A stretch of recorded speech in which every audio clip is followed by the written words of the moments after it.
Balance out this video with some other types of things that will correlate with the other video I just did about silver statistics, and doesn't really correlate exactly with how the price fluctuations of silver are going to move. It's psychological, greed, fear factor, all that garbage, right? But now I'm going to tell you this. I'm a type of person, I don't want to see the United States get screwed up, okay? I'm not for the doom and gloom, but I'm being a realist. Now, I'm also going to tell you about some other people that aren't in the typical fear-pumping conspiracy channels, and, because I don't really like those people too much. I mean, I think they're putting out an important message in some ways, but I think they basically have a business about scaring the crap out of people, which is not exactly good. You want to be realistic, but you don't want to be pumping negativity to the max all the time, because it makes it actually worse. You want to see the problem, recognize the problem, take action, go around the problem, find a solution, that type of thing. You don't want to be like a deer staring at the headlights of a car coming head on at you, right? Now, I just want to point out a couple people that are really big in business in the United States. I don't even know if people even heard of this one. I heard of him a lot. He actually used to be in Florida many years ago, before he bought the Chicago Tribune. And actually, I have a link to a video on my notes, and I think I always put it on the information box. Sam Zell. I put Sam Zell's Investment Words of Wisdom. It's actually taken right off of his basic mantra for what investors should do. It's really damn good, man. It's really damn good. But I'm just going to tell you this. He said back in the past that he is worried, and he hopes against hope, but it looks like it's a foregone conclusion that the U.S. is going to lose its world reserve currency status in the world. Now, I know to the audience I'm talking to right here, that's like old news maybe, but I'm telling you, it's not just coming from a certain sector out there of radicals or something like that are trying to say, the sky's falling. It's actually recognized by some of the wealthiest people in this country, and they're worried about it, okay? And I'm going to tell you this, I'm not somebody that's hoping for the wealthy of this country to go down. See, I don't have that kind of attitude.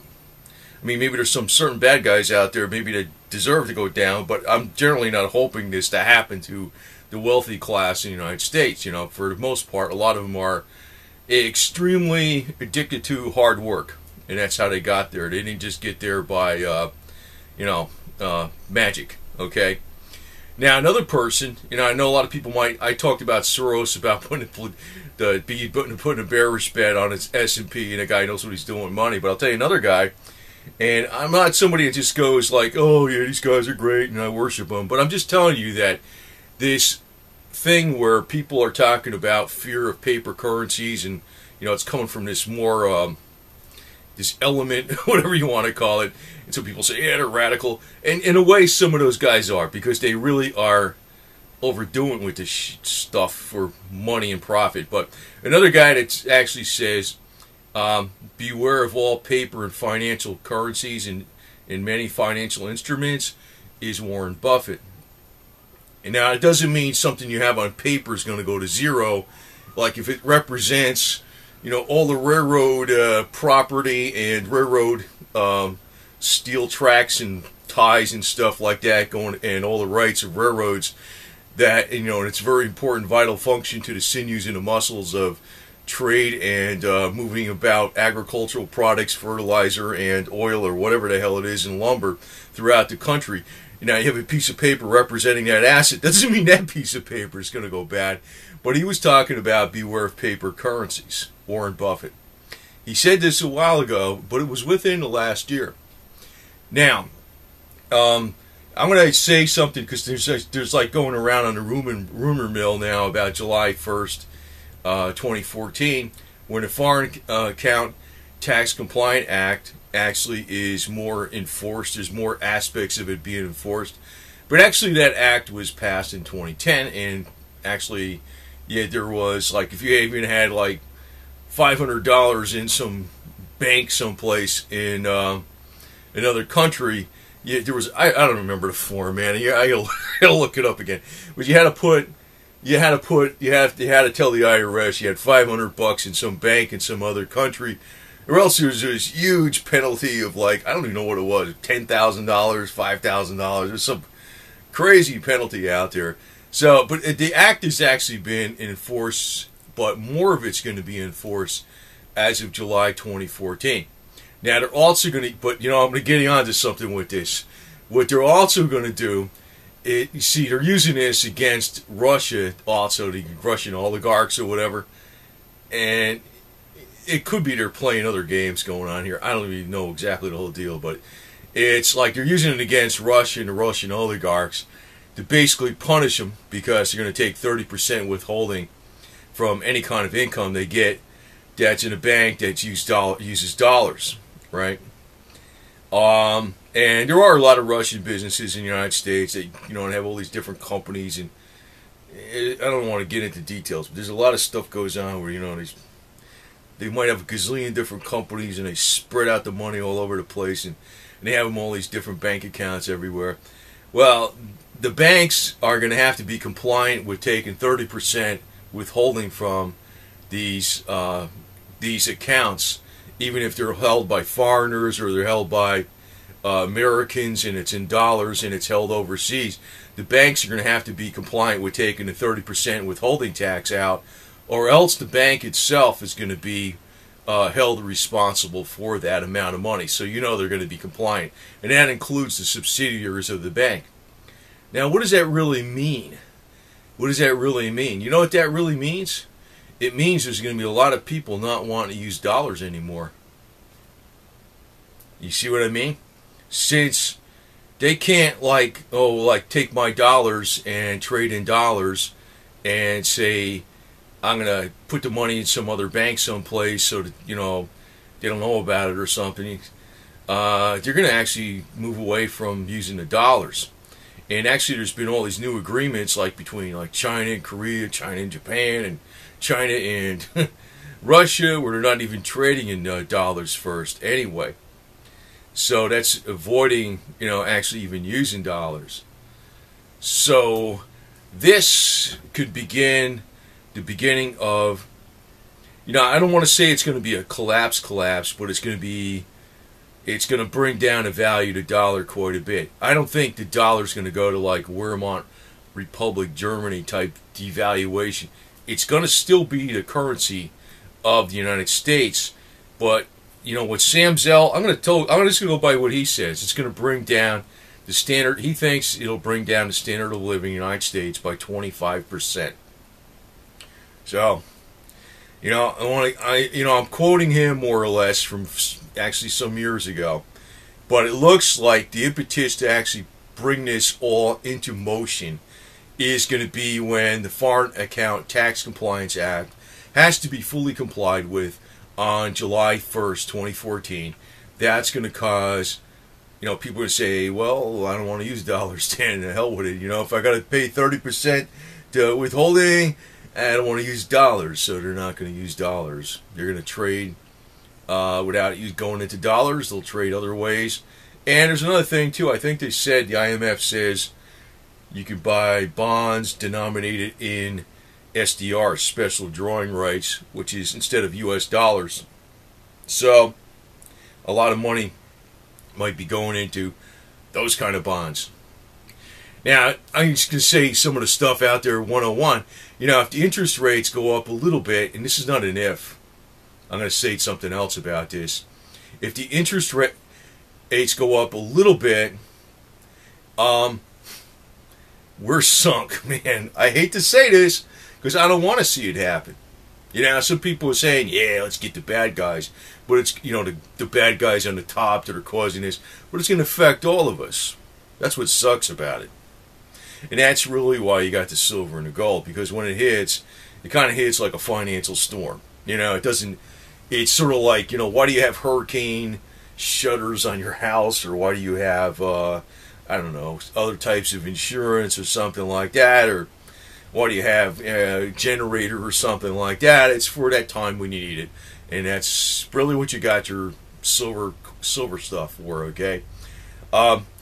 Actually, I think with the tensions with Russia, the palladium is probably going to do better than silver financially, but I'm still going to recommend the people that really more concentrate on silver, because most people understand what the hell silver is. A lot of people don't understand what palladium is, and if palladium it turns out to exceed the price of gold, it might not be too cool if you try to use it for some kind of direct exchange or for something, because it's going to be priced too high. You know, in other words, you're going to have this coin that's going to be worth like thousands of dollars or something, versus, you know, trying to trade something with silver that might be, I don't know what it would be, between 50 and 150 a coin or whatever, maybe more. I don't know. But you know what I mean. It's not going to be that divisible, and also it's not going to be commonly known where people say, yeah, I'll take that. You know what palladium is. So concentrate more on the silver, although I think the palladium is going to do better in dollars because of the tensions with Russia, which will not be abated. Now, the biggest hint probably to actually tell you that there's a currency crisis coming up is the fact that they say there's not a currency crisis coming up. And Timmy Geithner says there's not a currency crisis coming up. That tells me there is one coming up. All right? I don't know. It's because they can't tell people this stuff. I mean, you know, it's almost like anything with accounting or finance or business. It's like your main strategy is you don't tell people everything you know, and the second strategy is redacted. You know, blank. We won't even tell you what the second strategy is. So I mean, that's basically what goes on. You know what I mean? Basically, the guys on the top are, you know, if they know what's coming up, they're not going to tell everybody because they want to be the first ones out of the merry-go-round that might stop, or, you know, whatever, or the building that might, you know, the house of cards that's going to fall down. They want to be the first ones out of it. Now, I'm going to concentrate a lot more. I've been saying this. I've been throwing some health videos out there on some, I thought some pretty good ideas out there on some things.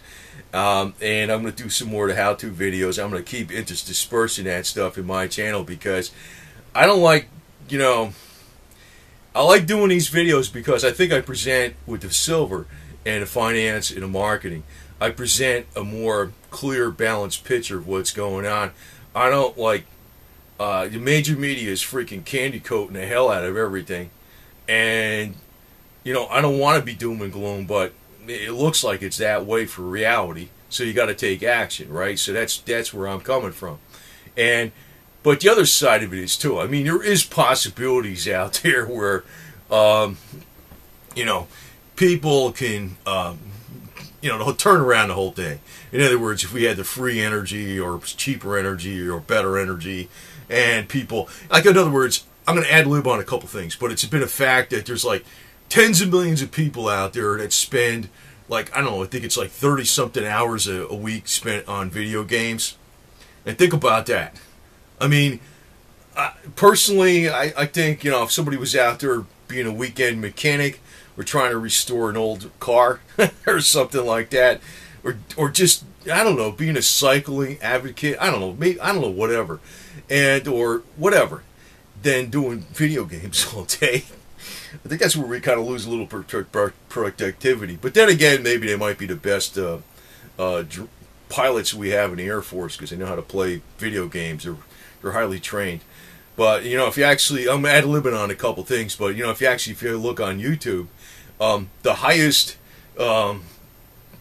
biggest videos or something out there are in video games, how to play video games. I'm not sure exactly what that's doing to the productivity of the U.S. economy in essential ways, but, you know, so it's probably an addiction. But I also want to point out, there's a lot of different things out there that can be possibly save you in a lot of different ways besides, you know, just economically, and always look at health, number one. I'm going to add something in here right now. It's not related to the silver, but I was pointing out about vitamin C. And I know about Linus Pauling, and he was like a Nobel Peace Prize winner. His one of the few that got it twice, and actually I think he's the only one that got it in 2 different fields and stuff. And I know the deal about the vitamin C with him.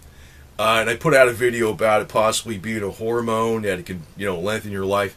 Now, I'm going to just state something in here that some of the big controversy over that is that, the Mayo Clinic study refuted his work by using an oral vitamin C. And actually, Dr. Linus Pauling, when they used the study to conquer cancer, they use intravenous vitamin C. If you take it orally, it doesn't get absorbed. So I want to throw that in this video because I just didn't want to put a separate video out on that, because it's I don't know, maybe I'm just putting the topic out there too much about vitamin C, but I wanted to put that out there, just tip you off about that, if you actually have a doctor, and if you have cancer or something like that, and if you want to try this vitamin C therapy, try to find some type of doctor or alternative health practitioner that will give it to you intravenously in the correct amounts versus trying to keep taking pills, because taking the pills or vitamin capsules is not going to be as effective.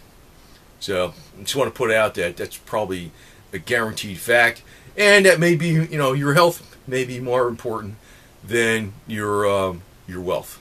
Health comes first, wealth comes second, and having wealth can bring you good health too. So it all works together, and they both work with each other, right?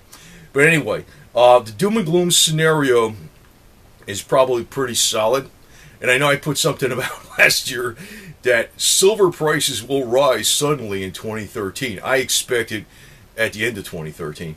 I expected that they were going to have a big problem in the budgets in 2013, and there was going to be a big crisis. And there was a close down in the government for a while, and I was thinking, it's going to make gold and silver go up, just like when they had the crisis in 2011 and August of 2011, and that caused gold to go up because of the government debt being downgraded. Well, it could be that this whole situation is going to come about in October 2014 or September 2014, when they go around the time of the budget's coming up again. And it's coinciding with the implementation of all these other aspects of the Foreign Account Tax Compliance Act, FATCA. So, foreign governments and a lot of foreign corporations and stuff are just not going to want to deal with U.S. dollars. And that could cause, because of this taxation rule. And it's going to actually cause the IRS to probably get less money. And that's going to be that's going to make it tougher on the government itself. And, anyway, I don't know. I'm just telling you, a couple of the big heavyweights out there like Sam Zell and Warren Buffett are warning about some of this stuff. They're not stupid. They're in all real hard assets. And as a person that doesn't, people that don't have like gazillions of dollars to put in stocks and stuff like that. I mean, if Warren Buffett had, a lesser amount of money, he would probably put a lot more of it into gold and silver. But since he has billions and billions of dollars, he couldn't possibly put it into gold and silver anyway because he's got so much money. But he still has plenty of hard, real assets that are producing, that are essential to the American economy, that he could put his money into. And just like I pointed out before, like Sam Zell, he's a guy that's, I think he's pretty heavy into real estate too. I don't remember. I think he's into a lot of stuff. But people like this do not want to see the United States fall. They want to see a strong middle class because they know a strong middle class is good for their business too. So they're not necessarily, I'll say I know there's been people very critical of well, actually, I'll just point this out. If I remember right about Sam Zell, I mean, I don't know the guy or nothing, but it's like he don't like Obama, I mean, he doesn't think he's good for the country or the economy. So, I mean, everybody on the top has various opinions, and nobody's the same. So, when I don't like this idea, I'm going to say this at the end. I don't like this concept or idea where it's like us, the regular people against the elite. I don't buy that bullshit. I don't buy that bullshit, because not all elite are the same. And I'll tell you what, I don't give a damn if they got good character or bad character. All I'm saying is I do give a damn, I guess, if they have good character or bad character, but it's not a factor in their wealth. Their wealth came about by them working extremely hard and being workaholics. Whether they got good character or bad character. It did not just fall out of the sky. I can tell you that with anybody that's got a lot of money. That's exactly what it is. They work hard for it. Because somebody's always out there trying to get it from them. You know, conning them into deals and all this other shit. So I'm going to tell you to this way. Because I don't like this, you know, from the alternative quote-unquote media that is always harping on the elite like every single one of them are the bad guys. That's not true. That's not true. There's a lot of shit going on. It's like, you know, it's a mixed bag, man. It's a mixed bag. Part of the problem is the Americans that actually took a lot of money from the grain dole and stuff like that and just, you know, said, hey, I got mine, you know, and didn't contribute back. Now, I'm not saying you got to be Mr. You know, or Mr. and Mrs. Volunteer for the community kind of garbage, but, you know, it's going to have to go back to probably square roots, laissez-faire, square roots, you know, the basic laissez-faire, people working hard. And that's the only thing that's going to dig us out of this shit. But, you know, if the collapse comes, there's always going to be an economy, even during the collapse. Just want to remember that, too. There's always going to be an economy. Always.